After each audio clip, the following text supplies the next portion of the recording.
మన ఊహలను కూడా దేవుడు సీరియస్గానే తీసుకుంటాడండి. లేఖనం చెప్తుంది, మనము అడుగు వాటి కంటేను, పెద్దగా చెప్పాలి, ఊహించు వాటి కంటేను అత్యధికముగా చేయగల దేవుడు.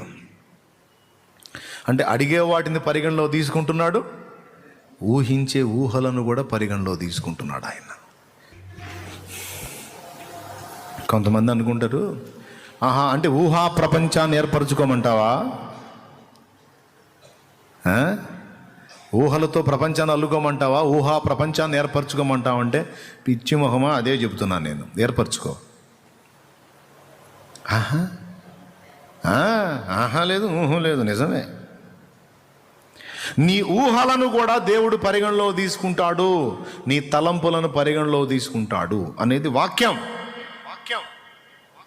ఎక్కడుందా వచనం? మనం అడుగు వాటి కంటేను. ఎఫెసీ పత్రిక 3వ అధ్యాయము 29వ వచనం.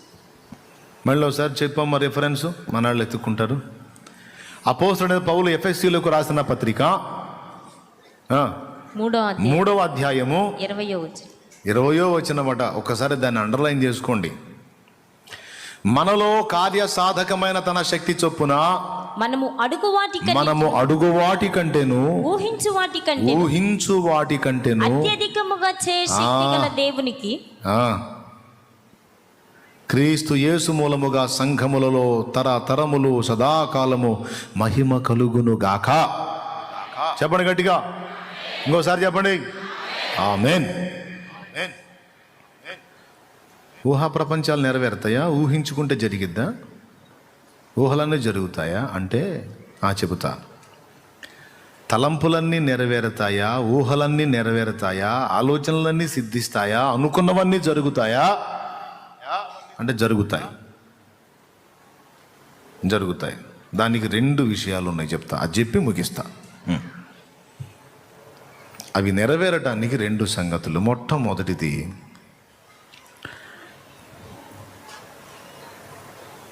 వాక్యము నీలో ఉండాలి. ఇది వాక్యము నీలో ఉండాలి. అతడు చేయునదంతయు సఫలము. ఎవరతడు?